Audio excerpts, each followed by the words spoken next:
How do we know when we're falling behind in our perpetual race toward the future? The evolving digital landscape is pushing editors toward an emerging frontier of full-stack content creation, forcing us to learn new skills on the fly as we embark into an increasingly online, video-centric world. What are these skills, and how do we get them? As Steve Ramsden teaches his 250,000 YouTube subscribers and builds a video production company that's already made content for brands like Xbox and Warner Brothers, I asked him, what is the secret to keeping up?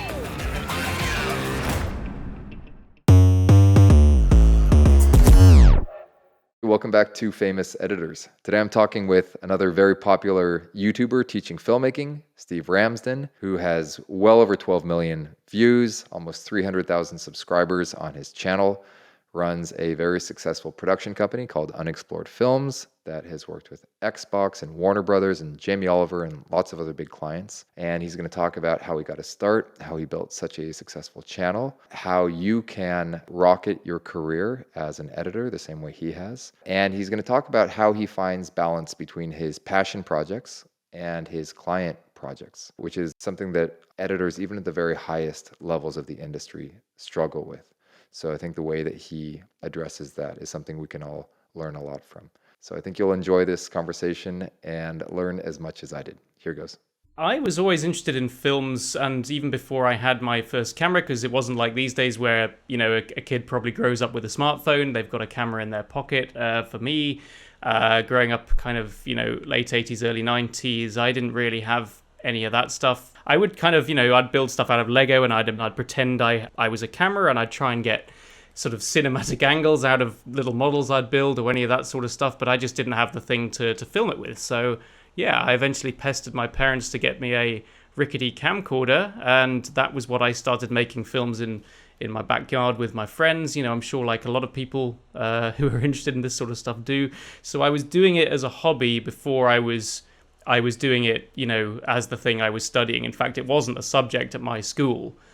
So they didn't really kind of know what to do with me in terms of, you know, career stuff at school, because, you know, it wasn't a subject that was offered anything to do with media or film. I mean, it is these days increasingly so at lots of schools, I think. But at the time, my secondary school, like my high school, there wasn't an option for me. So I would do it after school. You know, I would make films with my friends after school or on weekends. You know, I'd make things that would take like an entire year to make on weekends. So, you know, people's hair would be changing length and, you know, leaves would be falling off the trees and that sort of thing. But they were fun because it was a training ground where I didn't really have any formal training at that point. It was just messing around and learning how to do it. So that was how I started, really. Yeah.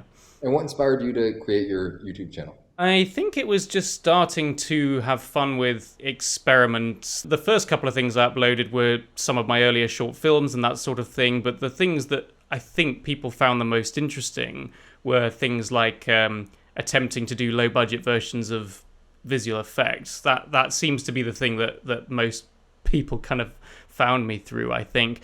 It was kind of sharing experiments that I'd done, which I'd tried to figure out my own method of doing something that I might have seen in a big budget Hollywood movie. One of the early ones was like the Mission Impossible mask coming off, you know, and so I was like, well, I don't actually know how they do it, but I think I've worked out a version of trying to do something similar. So I would share these things, and then I think that obviously led to more people liking them and enjoying them. So I think the things that mostly took off were, yeah, trying to do my own versions of things I'd seen in films, but without spending very much. And how did that lead to creating DIY movie making, the courses that you sell? Well, that came about because I kind of realized that I was getting more and more requests to explain in more detail what I was doing. And so I eventually kind of put out a video saying, what would you like to learn? And the responses came back in kind of two categories. Some people said we want more nerdy After Effects-y stuff, because a lot of the stuff I use has been with a specific program, Adobe After Effects. So some people came back and said, we want to learn more about, you know, every process that you regularly use in that. And some other people came back and said they wanted to learn more general things about low-budget filmmaking. They wanted to learn, you know, how to, you know, get some people together and make a movie without spending very much. So it was clearly two different kind of topics. And so that led to me building two separate courses, really. So under the banner DIY movie making, which is what my website is called, where these courses are, there's now two courses. One is actually called DIY movie making, and that is how to make the best film you can on a budget. That is the kind of reasoning behind it. And then the other one is called After Effects Essentials, and that is showing how, with just using a couple of the tools within After Effects, you can get a lot of results similar to the stuff that I've tried. So that's how I ended up creating it, based on getting asked a lot of the same questions about, going into stuff in more detail and how people can replicate my results. Awesome. And so along the way, you've been producing really great narrative short films, extremely well written, well directed, great cinematography and post. Can you tell me how along the way, making these great tutorials, teaching these filmmaking fundamentals, how you've explored your own career as a creator, as a writer and director of fiction films? The short films kind of grew out of what I was doing at my university. So when I was younger, prior to going to university, I wasn't really interested in short films. I was interested in making long films, even though they would take forever, because I thought that's how long films were. I wasn't very interested in shorts because I didn't know much about them. I wanted to make things like, the length I'd see in the cinema. So we then, it was basically coming down to quality, not quantity, was what I was learning at university. So that was where I started making short films. And then I made a film as my graduation film, which is one of the ones still on YouTube. That one's called EcoSoc. That's like a student union animal rights activist group that recruit a new guy, whether he likes it or not, and force him to go with them in like some kind of robbery to free some animals. So that's a kind of a dark comedy. That was a short film I did for my graduation year, I guess. And I had a really good time doing that. So I thought, okay, I'll carry on doing narrative shorts as a way to practice working with actors and with crew. Not stuff that I would be getting paid for necessarily, because few people are obviously, paid to do that sort of thing straight away, narrative stuff. But as a way of keeping my hand in, keeping practicing doing the side of things that I was most interested in. So then I did a couple of full-time jobs, and during those times, I still tried to do short films outside of work. And then when I became a freelancer and set up my own company, I had less time to do a lot of that because I was suddenly having to go and find the work myself. But recently I've managed to get back round to doing more of those short narrative films again. So that's why I've done it. I've kept doing it to try and stay sharp, stay good at doing it, and practice making these things without much money, because you can sit around and try and find funding, but that usually takes a long time, and by the time you've done it, no one cares anymore, and you might be on to your next idea. So I try not to do the funding route. I just try and come up with things that can be easily done for very little budget, and that's the methods I sort of recommend to people. Yeah, which are so popular. Everyone wants to know how to make a small budget look big. Yeah, absolutely. The jobs that you had to support yourself before you went freelance as a filmmaker, something when I was young, I used to wonder, how do I do that? How do I support myself? What job do I do that gives me the freedom, the time outside of work to set myself up to have the skill and the clients to do video production full time? What were those jobs, and what's the worst job that you've had to do in order to pay the bills to make this dream possible? Well, I think most people would say it's kind of like with any job that is kind of seen as like a fun job that people might want to do for a living. I mean, most people would kind of suggest the kind of free to fee model. So you might have to do a bunch of free stuff first so that you can say you've done it, because it's like chicken and egg. If you haven't done it, they won't hire you. And how do you do it if you've never done it, and if no one will hire you, right? So I think straight after film school, like a lot of people, you kind of think you're all right. I'm done. I'm ready to like get hired by loads of companies. And of course, if no one's heard of you and you don't really have much experience really outside of school, then yeah, no one's really gonna probably hire you unless you start doing it. So I did a load of unpaid jobs as like a runner straight after university, and just standing around in a forest in the middle of the night on some terrible horror film. That's probably not something that I would want to do these days, and pretty far down the pecking order of the crew. So you kind of you get blamed for everyone blames the person below them for for something, and not really knowing how any of the equipment worked or anything like that. So I did a few of those, and then eventually I got an internship as a sort of trainee. I guess almost like a trainee kind of shooter editor would be the closest thing to say. And actually that was very useful because to me the most useful things to learn, and obviously all these roles are kind of colliding these days when it's been easier with the technology, but would be to learn how to use a camera and learn how to edit. And those were the two things that I was advised to kind of get good at if I wanted to earn money doing it. Because you can either be part of a traditional crew, which is obviously very big and a lot of people, or you can try and do something smaller where you're doing it all yourself and you're wearing more hats. That was the route that I eventually kind of took. I did an internship for a production company, which I think are quite rare to find these days, actually. At the time, I was lucky to find one. Not in the UK either. This was one that I did overseas. And I thought, okay, well, it'll be cheaper to live if I'm not living in a big city, and I won't have to, spend a fortune staying in London, which is where I guess I would have been if I hadn't done this thing.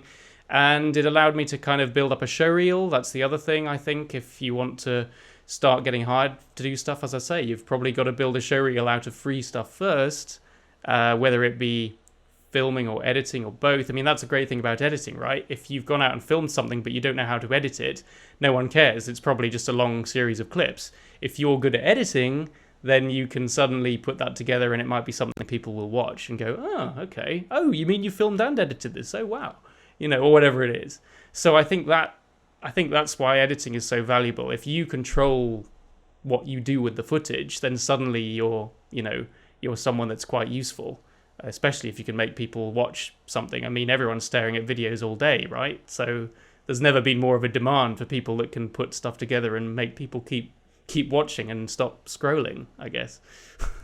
We talked before the call about how we both learned filmmaking, making wedding videos, or at least some of what we know today. I would shoot terrible footage of weddings and then have 4 or 5 hours of footage I'm terrible with the camera. 4 or 5 hours of footage that I had to cut into 30 minutes of halfway watchable content. And so I learned how to be efficient and how to choose shots that would work. Tell me about your experience making wedding videos and what did you learn from that?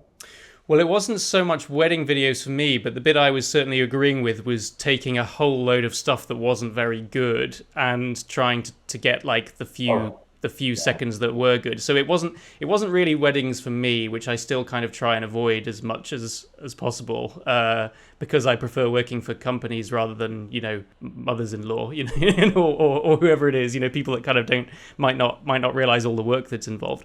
Not that I've got anything against mothers-in-law, but I think yes, it was the same experience of having gone out and shot tons and tons of stuff and then only wading through it all and trying to find the odd little clip that might be the best bit and then sticking them all together in a row. And that's but I think that forced me to get faster editing as well, because if I had to wade through a load of stuff, it forced me to get fast at it and able to do it quickly. And that meant it was less of a problem if I'd overshot or what's worse, if somebody else passes you something and says, here you go, here's 10 hours of stuff, good luck with that. And this is why I think actually being a shooter or a camera person, whatever you want to call it, makes you a better editor. And I think and vice versa, I think being an editor makes you a better shooter.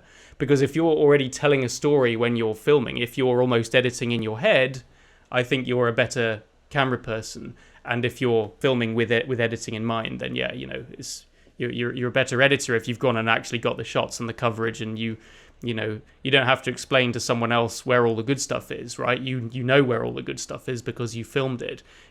I tend to work backwards when editing sometimes if I've done multiple takes, because why would you have done it again if you got it already? Why not start with the last one and save yourself a bunch of time? Work backwards. So little things like that I think you would work out if you've been filming a load of footage maybe, and then slowly getting better at being maybe more selective as you film. Because I'm guessing after your initial wedding videos, maybe you'd end up working out little shortcuts of doing things or better better ways of doing it. So yeah, I think there are tricks like that. Absolutely. To your point about the value of knowing how to edit as a director, yesterday I was speaking to the editor of the most recent Jumanji movies with Dwayne Johnson, and he's editing The Rock's current movie. And something he said was that, he's worked with dozens of directors over the course of his career, and he always knows the directors who edit. He can always tell, just by the footage as it comes in, how much experience they have editing, which is so interesting. Wow, that's very good to know. That's really interesting. Yeah, yeah. Very interesting to know. Paul Verhoeven, he said, is one of the directors who he says shoots really like an editor, who really knows how to tell. He directed Showgirls, was the movie that Mark had edited. And he said, just looking at that footage, you can really see the story. Just looking at the clips, you see this how the director envisions that story coming together in post. It's really fun.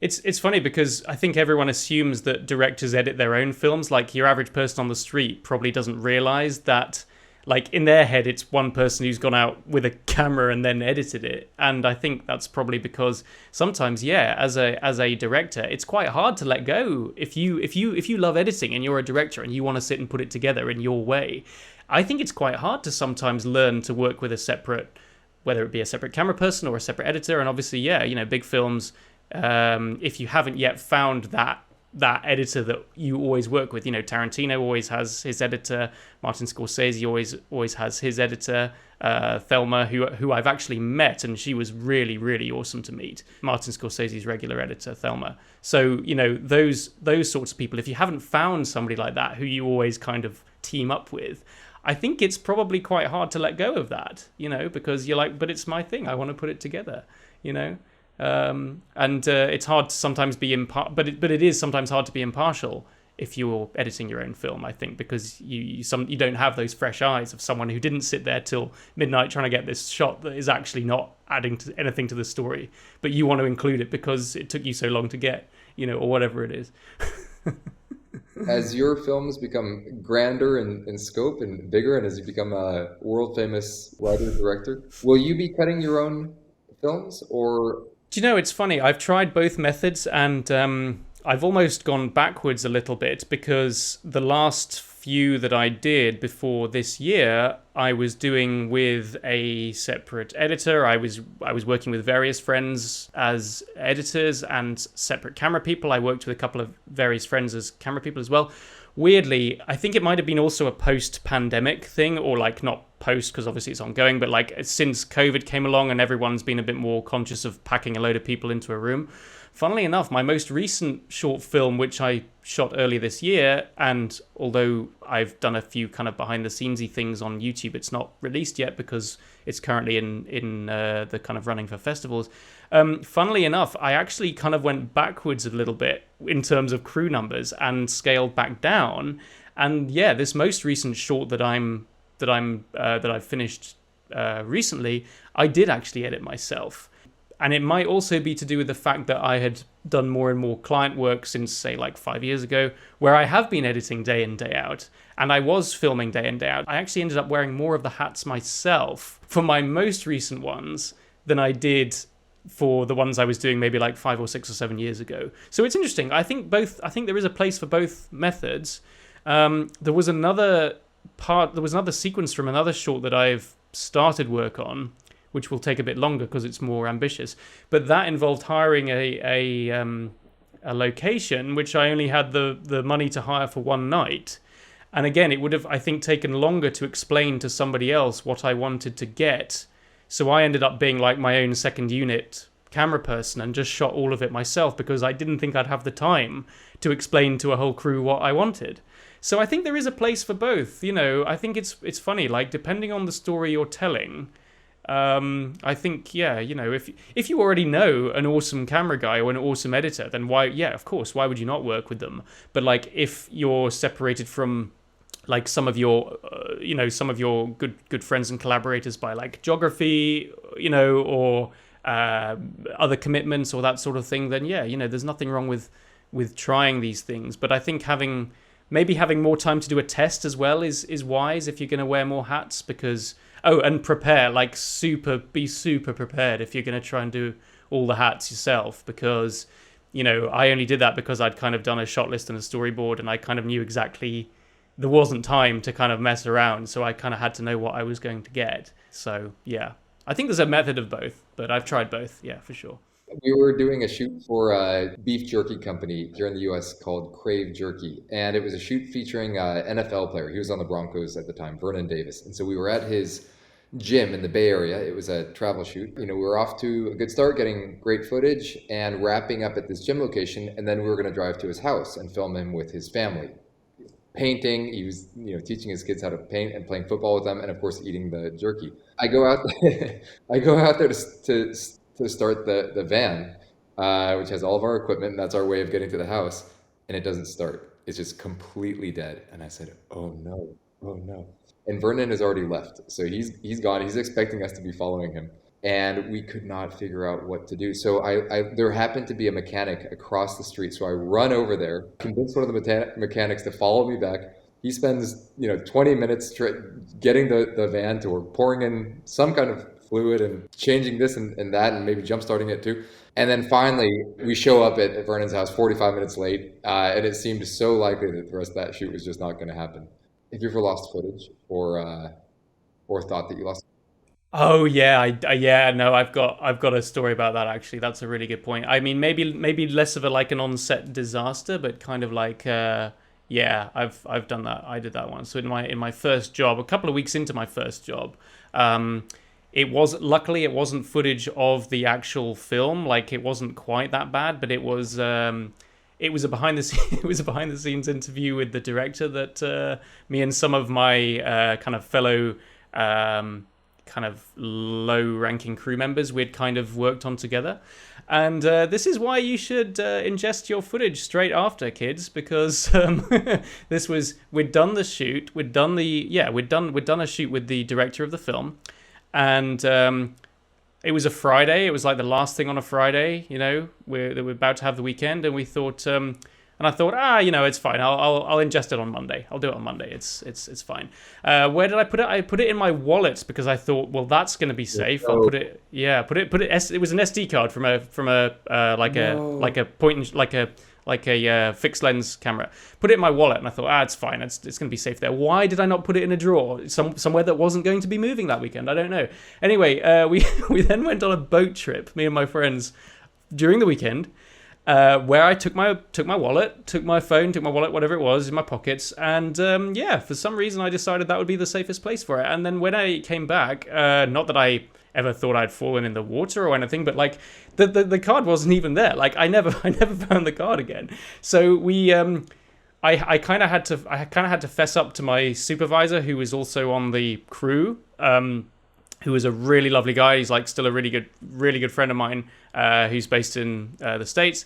He said, I said to him, look, I'm going to be honest, I don't know where the footage is with this interview. So we went back and we said to the director as a group, we said, well, we did get some good stuff, but we've actually come up with some additional questions that we think would be really good. And the problem is, it's not going to match if we cut it together with what we've already filmed. Would you mind if we reshot it, because we've got some better questions for you now, and we think we can film it a bit better, because me and my buddies, we've been practicing, and we think we can do a much better job than we did on Friday. And he was like, oh yeah, brilliant, we can totally film it again. So yeah, my supervisor saved me on that one, but that was not a good week. And the moral is back up, ingest your footage straight after. Do not wait until another day.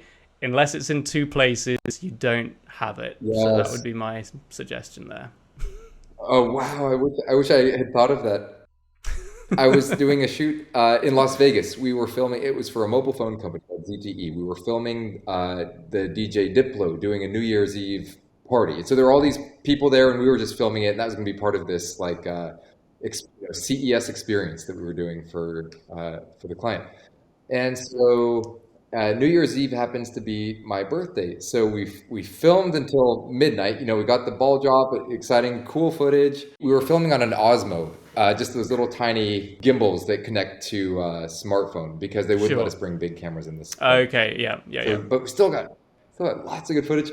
And then the cinematographer puts the phone and the Osmo in a little bag under our seats. Oh, and we had they had bought a table. You know, it was like they'd gone all out to make this footage amazing. We were in the perfect location. Anyway, so we put the camera under the bench of the table, and then we go party and drank tequila and danced and forgot everything that happened after that. Yeah, work hat comes off and party hat goes on. Yeah, that sort of thing. Exactly. Yeah.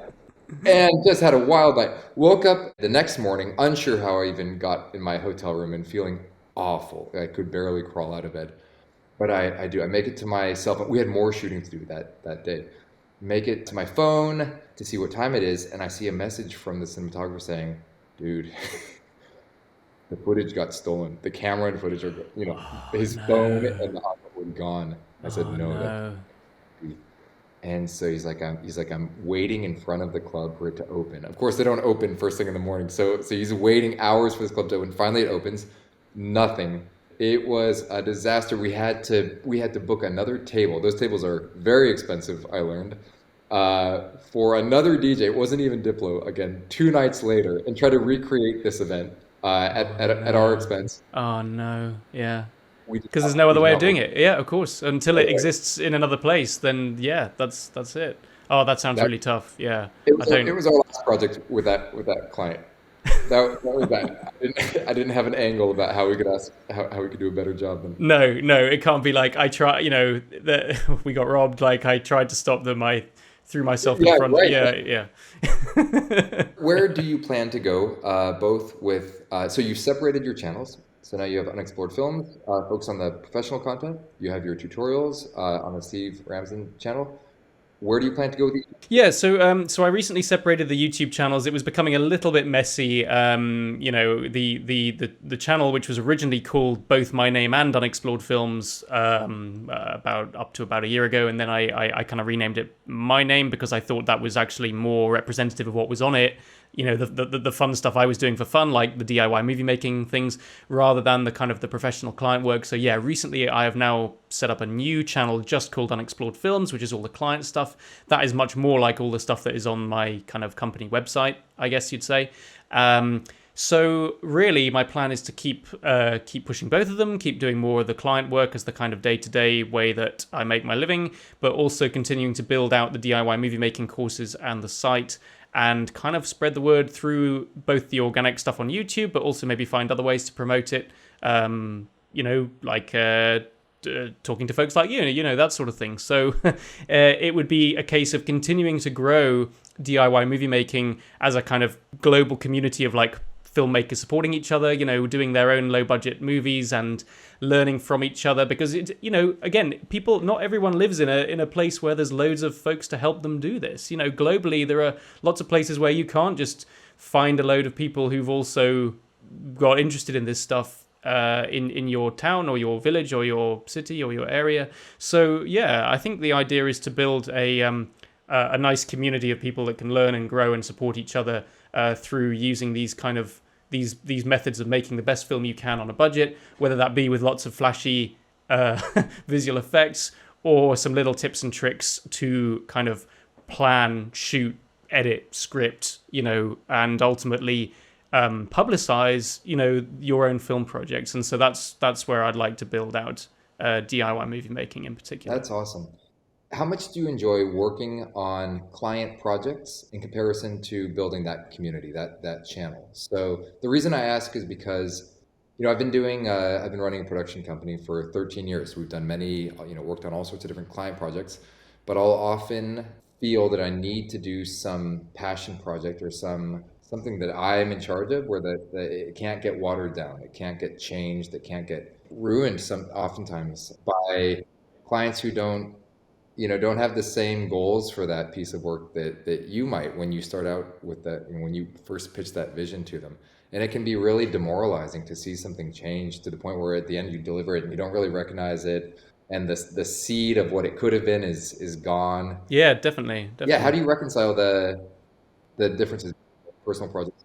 I think I definitely started doing the kind of homemade visual effects. I definitely started doing those as a kind of an outlet when I was doing more kind of mundane day-to-day work, but that was a full-time role. That wasn't kind of freelance stuff. I think then when I became a freelancer, I became much more excited about the stuff that I was making, because I felt like I was getting to be more creative with that stuff than I had been with the kind of the in-house bits I was doing previously.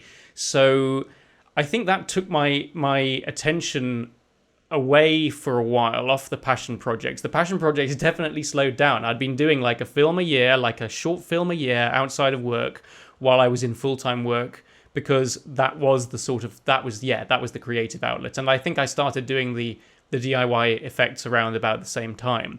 But then when I started doing client stuff as myself, I got much more excited about the stuff that I could make, and so that took more of my attention. I haven't yet become super like bitter and sick of the of the client work. I mean, I do still enjoy. Obviously, you enjoy some jobs more than others, but I do still, I think, enjoy it enough so that I can have a healthy balance of kind of that sort of thing. But also obviously the things that I do for the channel and that sort of stuff. It's definitely fun, as you say, to be able to do something where you're in charge of it and you're not being told how to do it necessarily. How do you choose the right project? So there are clients who are wonderful to work with, and client projects that end up being very fulfilling and Mm. rewarding. How do you discern between the projects that are going to be worth your time and going to be fulfilling for you versus the ones that aren't? For the professional ones that we do with clients, we definitely have kind of a list of detective questions. We sort of have a cheat sheet of things that we ask if anyone comes and says, "Hey, I need a video, or I need something." And so it's like, okay, how long's a piece of string? It's like, hey, can you build me a house? All right, I have some follow-up questions.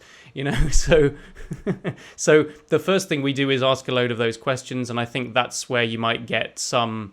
If you were to get any red flags where it felt like they didn't know what they wanted, that might be ones that we'd be less inclined to work with. I mean, we'd still probably have a couple of meetings with them, but there've been a couple of times where we will have had a few meetings with them and will have said very clearly, sort of like, would you like this or this, or if not, tell us exactly what you would want, and you sort of can't get out of them what they want. So I think that's sometimes been something to avoid, where it's like, there's no amount of money worth kind of someone that might not be happy with anything that you do.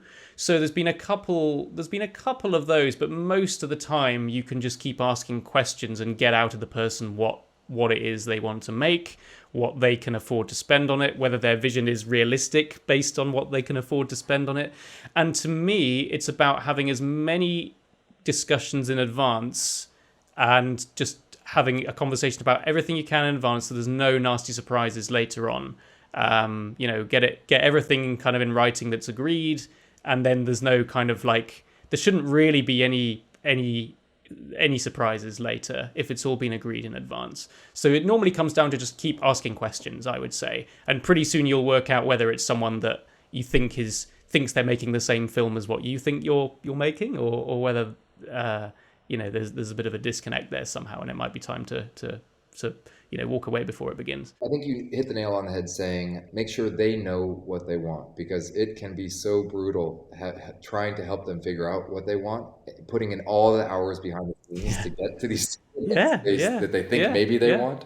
It's the one part out of the 3 bits that no one ever thinks of. People think of shooting, production, and they think of editing, post-production. They don't think of pre-production. But actually, it is a 3-step process. It's not a 2-step process. You can't just turn up and say, what are we filming today? You need to know who to bring. You need to know what kit to bring. You need to know what you're making, what style you're filming in.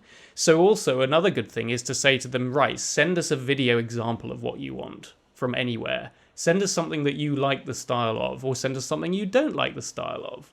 Or pick something from what we've done that you like the style of. Here are 3 options. Pick the one you like the best, because there's nothing better than having a video example. Yeah, right.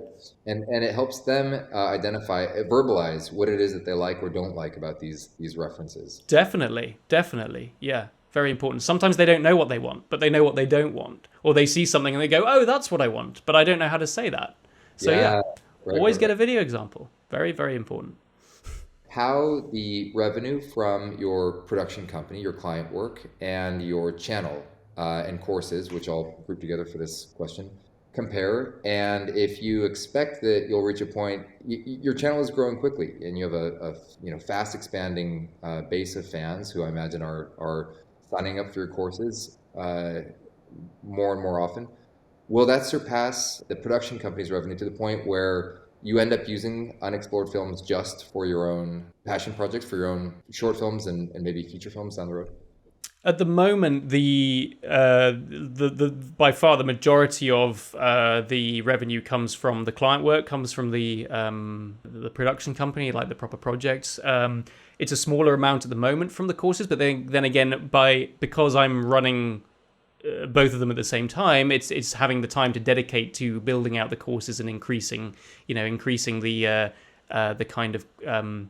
kind of student base, if you like, on the courses. So there's still a lot of growing that needs to do. I keep feeling like I haven't sort of got around to promoting it enough yet, which I'm hoping to do more of in the coming months.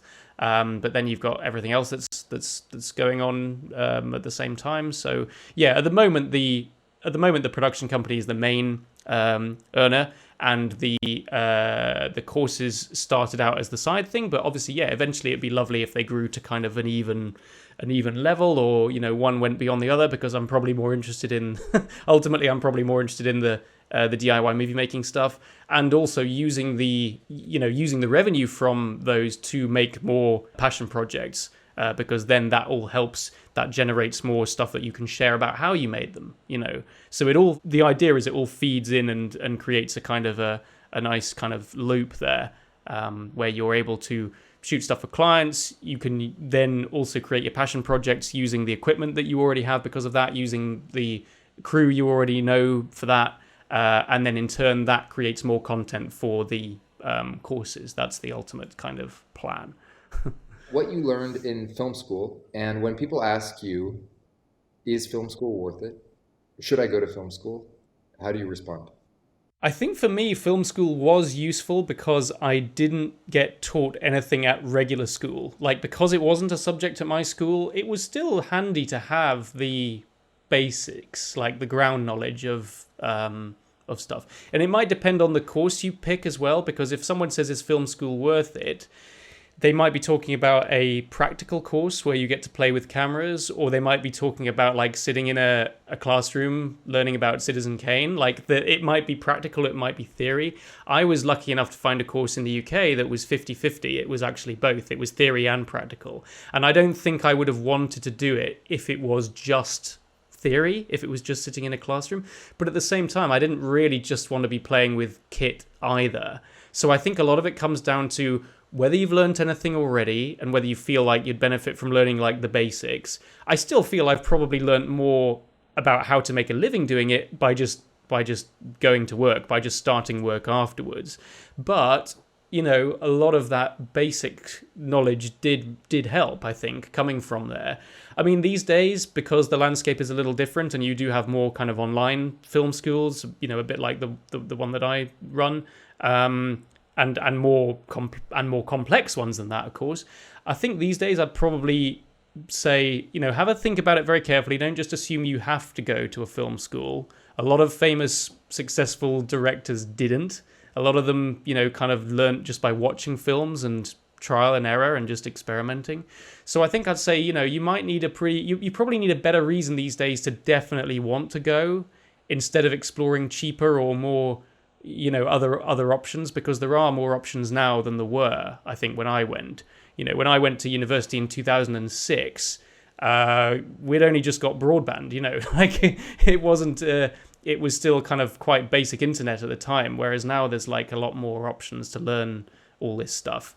You've got lots of free resources, you've got YouTube, you've got more substantial programs that obviously you can pay for, but a lot of it can be done online. So I think I would, not every course is equal. There will be some courses that will benefit you more than others, I think, based on what you want to learn and what you feel like you would like to learn about. But yeah, I think there is a place for traditional film school, but it is expensive. I mean, most of them are. So you kind of have to have a pretty good reason to want to do it. And if you want to have a great time socializing and meeting loads of people, then yeah, definitely do it. If you just want to learn how to do filmmaking the cheapest way possible, then maybe don't. It all depends on your situation, I think. What software do you spend most of your time in? And what software do you think is most important for editors right now to be learning? Where do you stand on the debate between Premiere and DaVinci, for example? So I still need to try DaVinci properly. Actually, like I've been on Adobe for a while, but I don't have like any kind of affiliation to Adobe. I just kind of fell into it after I was one of those Final Cut 7 people that kind of loved Final Cut 7, and Final Cut X really bugged me when it came along because I took one look at it and thought it doesn't look, what is this? What is this? This doesn't look like what I'm used to. So I kind of went straight to Premiere because it felt more like Final Cut 7 than More X familiar. did. Yeah. So I fell into using Adobe. I'd already been messing around with After Effects and Photoshop, so I knew kind of the basics of those. The most important piece of software these days, I think, for an editor to learn would just be like, it's probably a bit of a cop-out answer, but it's whatever they're most comfortable with. Because whenever anyone says to me about a traditional film that I've edited, they say, wow, that's a great film. What did you edit on? I say, like, it's like saying nice oven. Nice meal? What oven did you use to cook it with? Like, to me, it doesn't. If you're, I mean, okay, if you're doing something specific, then yes, the program probably matters. But if you're just putting one shot after another, to me, it really doesn't matter because no one's going to see your timeline. Like, if you're not working for a company that dictates how to do it, yeah, of course. If you're working in house somewhere and they say, right, you have to learn Avid, then fine, learn Avid. But to me, that's overkill for almost anything, because I would stick with something more. Again, you could start with a free one. You could start with a basic one. There are free edit programs that are perfectly good for putting one shot after another. I'm pretty sure. Not that I've had to sort of use any of them for a while because I just tend to use one of the ones that's obviously kind of like an industry standard. But I would say learn whichever one, and I talk about this a little bit in my DIY movie making course in the post-production section. I talk about, trial a few of them because a lot of them have free trials. A lot of them you can do, 30-day trial without having to pay anyone any money, and decide what feels right and get a handle for, do some tutorials, work out what you like doing. So to me, I'd say the best edit program to learn is the one that you can get up and running with the quickest for what you want to make and to demonstrate that you can make stuff and that you can edit stuff. Yeah, that's a great answer. For those same editors who are launching their careers now, what are the opportunities coming up? How has editing as a career changed in the last few years? I think it's now possible to wear more hats than it used to be. Like, 30 years ago, you'd have an editor and that's all they ever do. And you'd have a camera guy and that's all they ever do. And you'd have, a director and that's all they ever do. I think now because everyone's got the ability to do some of this stuff like literally in their pocket or on their laptop or whatever, I think one thing that's changed is that editors are able to not just be editors anymore. And to me, that was always quite exciting. I felt like I was born at a good time for that because previous generations would kind of have to pick your lane and stay in it. And I think now the exciting thing is that an editor doesn't just have to be an editor. You can go and shoot something and then edit it. You can, if you're not someone that likes to sit in front of a computer all day, like me, I didn't just want to be an editor. I think I fell into being an editor as a result of enjoying being able to do stuff with what I had gone and filmed a lot of the time. Even when I was 13 and I was using my VCR to edit, like I would press start and stop and rewind and start and stop to like get the clips into an order. Even when I was doing that, the fun of it was getting to put the thing together that I had filmed. So yeah, I think the good thing now is that editors, I mean, some people do just want to be editors and they're great at it. But if you're someone who's a little bit more of an all-rounder, but you're interested in filmmaking, learn to edit straight away because that's going to be really, really useful with whatever you do. But also, I would say the fun thing is you're not locked into any one role anymore. I think there's a little more flexibility now than there used to be because of the technology changing. Yeah, you're right. What are your favorite movies? Nothing very kind of arty or impressive, probably like a lot of the 80s or 90s blockbusters, because my favorite movies are mostly ones, well, maybe with a couple of 70s kind of new Hollywood ones as well, when there was a really exciting time to make them. But a lot of the kind of A lot of the blockbustery ones I like, I think we're in that sweet spot between where they were still doing a lot of stuff practically and CGI was just coming along, but it wasn't doing everything. Like the original Jurassic Park is probably still one of my favorites because, you know, it's to me it's the perfect blend of like of digital and practical, and so much of it is practical, and so much of it is creative ways of not showing stuff that to me that kind of 90s window is a lot of my favorites are from there because it's like, you know, digital could do just enough, but they weren't leaning on it so heavily that it's just, you know, robots hitting each other like these days. So I think a lot of my favorites are from that that area, you know. Back to the Future, Jurassic Park, Titanic, a lot of those 90s films I really, really like. But also things like 70s films. The Day of the Jackal is one of my favorites. And then you've got things like, I don't know, even earlier films, maybe some good 60s war films, you know, Where Eagles Dare, The Great Escape, you know, lots of those sort of dad films that I really like as well. So a real mixture, I would say, but mostly the kind of the crowd pleasers, probably.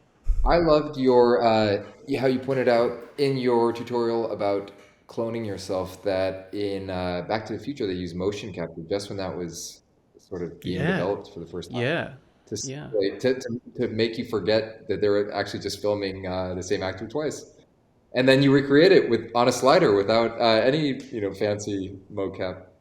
Yeah, that's right. I as I say, I like to look for ways that people can do stuff without maybe as much tech as they thought they would need. I mean, obviously, I could go and get a motion control slider that they use for time lapses these days. You know, it's cheaper than ever to probably get one of those, but you know, where's the fun in that? Try using gravity and then, you know, see if you can get the same shot again. I don't know. It seemed a fun experiment because the thing I loved about those films, I used to love watching. I mean, you know, it's hard to find behind the scenes on some of those older films.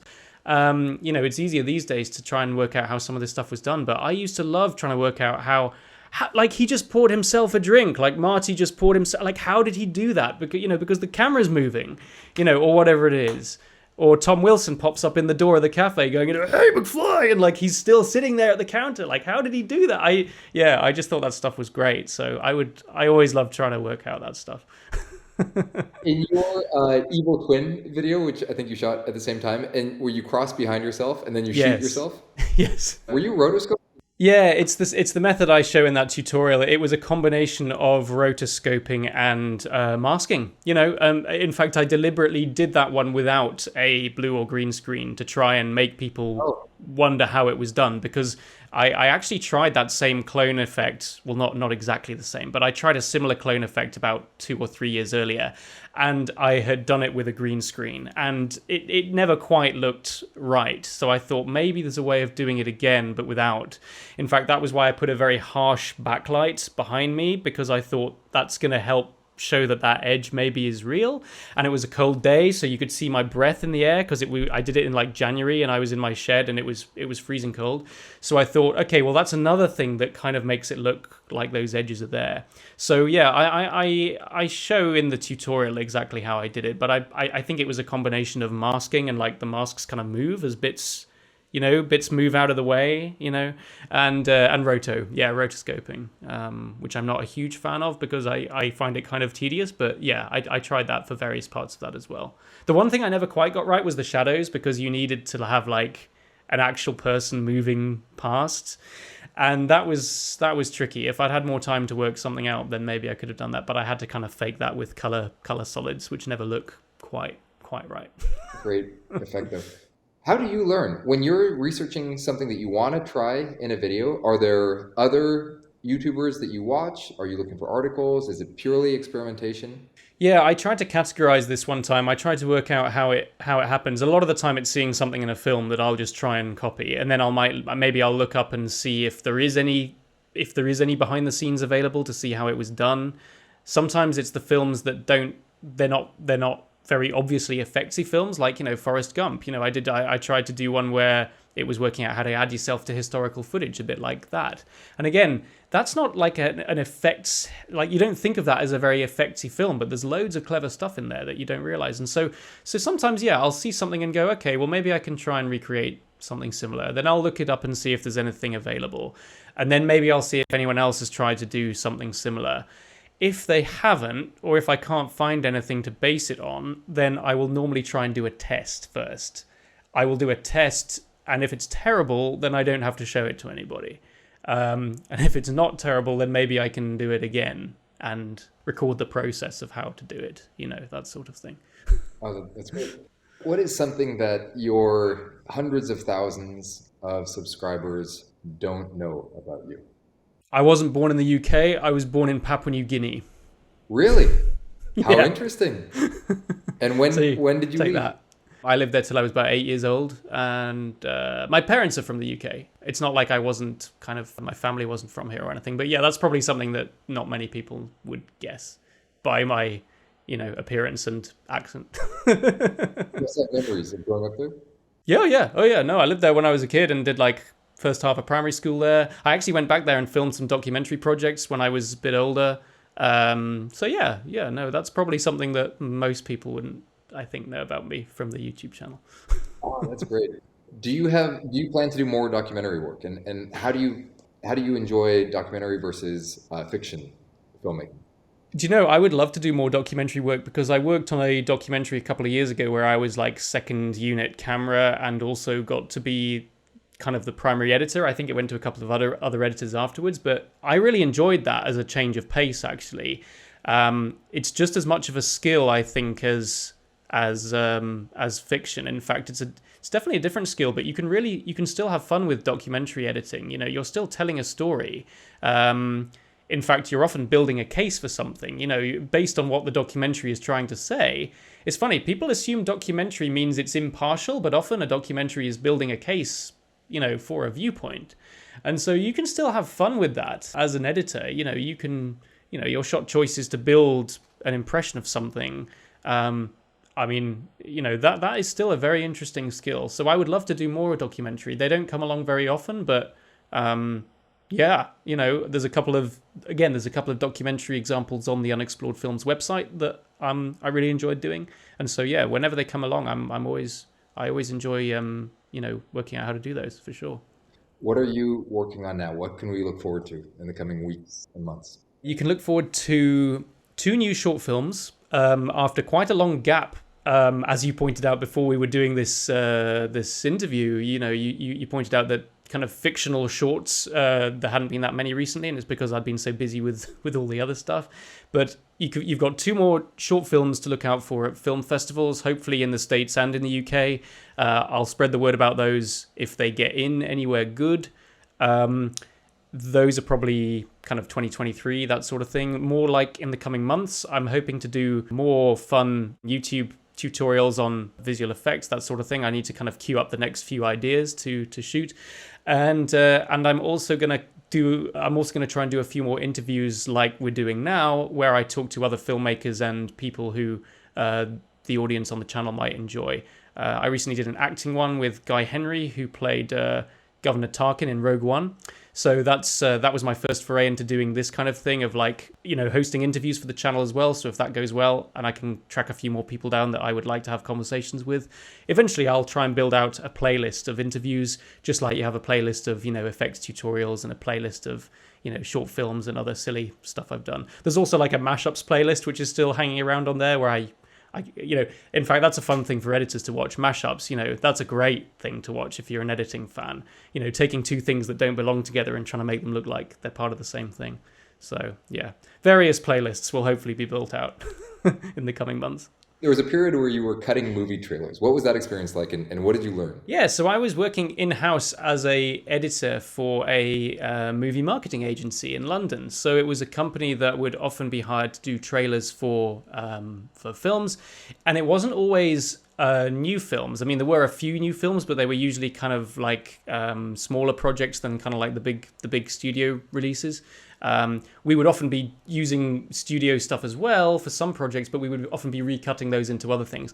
But the most fun I had were the original trailers that we got to make. And sometimes we also got to make original trailers for old movies that were getting a re-release. So, it would be like Lawrence of Arabia, 50th anniversary, 4K restoration back in cinemas this summer, whatever it was. And so the fun would be taking a film that people already knew and making a trailer for it. Because often, of course, the thing you're doing with a trailer is normally to not give the film away and make people want to go and see it and tease what it's about and say, you're going to have a good time spending, $20 or whatever it is, and, go and see it.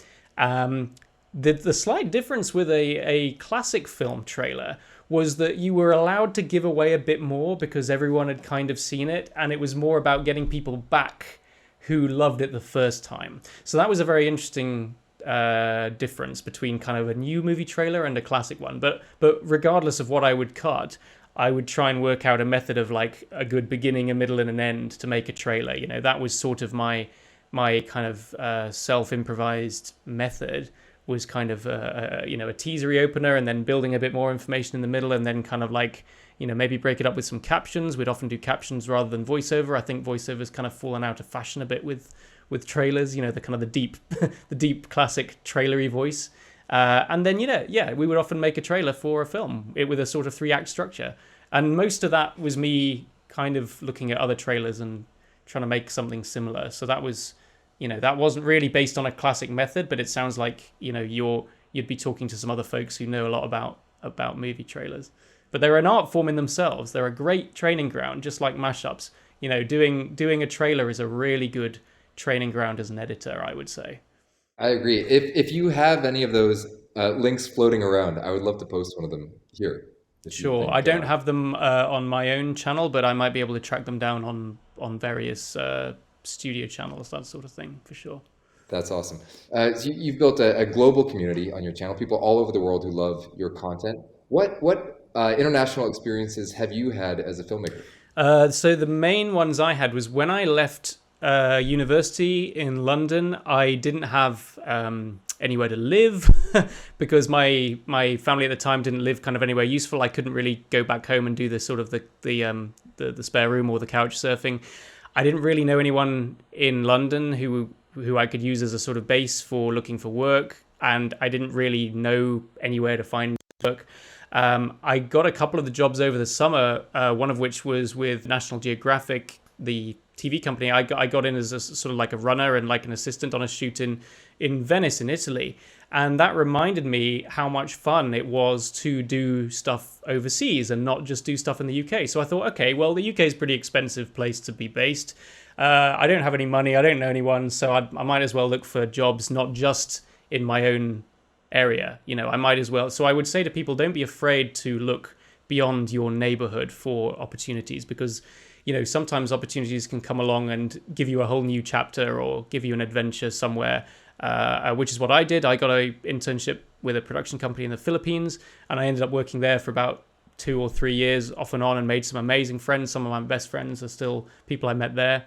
And that allowed me to get some experience with equipment and build a show reel and generally start getting confident with filming and editing. More so than I had done at university on my film course.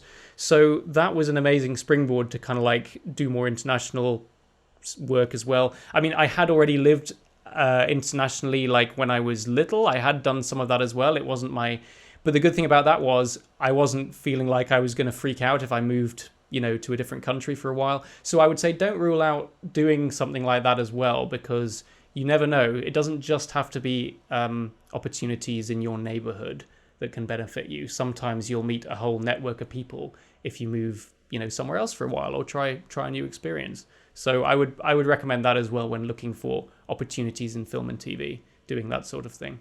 I love that. It's such a universal language, filmmaking, that you'll find communities in the fact that you can find communities in every big city around the world who use lights in the same way, cameras in the same way, have this, use the same techniques for visual storytelling, despite completely different cultural upbringing and different language. Definitely. In fact, making films without dialogue is such a good training ground for, crossing cultural barriers and all of that sort of thing. If you want lots of people to watch your film, maybe don't put any dialogue in it, or maybe design something that lots of cultures would enjoy. There's a reason. Yeah. I mean, it's a bit of a silly example, but there's a reason why Mr. Bean is so popular, and they show it on every plane. Like every flight you've ever got, there'll be someone watching Mr. Bean because there's no words. So, don't rule out doing stuff without much talking. There's a lot of talking as it is in films. Maybe don't do that. Maybe do something visual, and more people around the world might be able to watch it and enjoy it. Yeah. And I also find that film is something people that work in film, especially editors, maybe it's just my biased opinion, are so easy to make friends with, to become friends with, because I think we're doing it for the most part out of a love of storytelling. It's maybe, the least glamorous position on a film crew where we're behind the scenes. No one talks about the editor. Often no one sees the editor. I think a lot of people assume that the director is the one doing the edit. And so I think for the most part, editors are not doing it for the glory, but for the love of film. For me, that makes editors so just modest and incredibly interesting to talk to, incredibly deep individuals. I think it's about a way of seeing the world as building blocks, like seeing everything that has been shot as a building block to tell a story with. Because the thing I like about it is you're literally cheating with time and space. It's like being a superhero. You're cheating with time because these things were shot hours, minutes, years apart. These shots. You're cheating with space because they might have been shot in different countries. If you take a shot of a twig snapping that was done in one country 5 years ago, and you take a shot of an animal or like a deer or something looking up, and that was done in a completely different place, you've just created a third idea that was never there. It's like 1 + 2 = 3, or sorry, 1 + 1 = 3, I should say. Yeah. It's like you've created something that never was. So I love it because it's being able to create stuff out of separate elements, and maybe it takes somebody like an editor to see that out of what's available. Yeah. Oh, that's great. That's a great nugget. Thank you for that. That'll be nice. That do you? Yeah. I love that. Well, this was great. I look forward to seeing what's next. Thanks for all of the wisdom and inspiration, and talk to you soon. Yeah, no worries. Thank you. Have a good rest of the day. I look forward to seeing how your Train Robber channel kind of grows. Thank you very much. It's been nice to talk.